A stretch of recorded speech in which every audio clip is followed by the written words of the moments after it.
রাস্তায় জলপাই দেখার পর বাসায় নিয়ে আসলাম, আর এই জলপাইটা দিয়েই কিন্তু আমরা এখন ভর্তা বানিয়ে খাবো। অনেকে অনেকভাবেই জলপাইয়ের ভর্তাটা বানায়, অনেকে সেদ্ধ করে বানায়, বাট আমরা একদম কাঁচা করেই বানাই। সবগুলো জলপাই আগে ভালো মতো ধুয়ে নেওয়া হলো, এবার একটা পিষনিতে জলপাইগুলো দিয়ে দেওয়া হলো, এবার ভালো মতো ছেঁচে নিতে হবে। এইভাবে ছেঁচে জলপাই খাওয়াটা আমরা আমার মামুনির থেকে শিখেছি, আর এটা বানিয়ে ফ্রিজে রেখে দিলেও এত মজা লাগে ফ্রিজ থেকে বের করে খেতে। বাট অবশ্যই ডিপ ফ্রিজে রাখতে হবে। এইভাবেও মামুনি ভর্তা বানিয়ে ডিপ ফ্রিজে বক্স করে রেখে দেয়। ভালো মতো পিষা হয়ে গেলে এর মধ্যে দিয়ে দিতে হবে কাঁচামরিচ।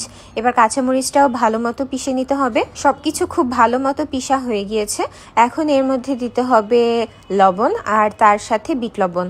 বিট লবণের টেস্টটা এখানে বেশ ভালো লাগে। এবার সবকিছু খুব ভালোভাবে মাখিয়ে নিলেই তৈরি হয়ে গেল জলপাইয়ের ভর্তা। দেখতে খুবই সিম্পল লাগলেও এটা খেতে কিন্তু অনেক মজা। কাঁচামরিচের ফ্লেভারটা এখানে অনেক ভালো লাগে। তো আপনারা কিভাবে জলপাইয়ের ভর্তা খান অবশ্যই কমেন্ট করবেন, আর আমার এই রেসিপিটা ট্রাই করলেও বলবেন যে আমার এই রেসিপিটা আপনাদের কাছে কেমন লাগলো।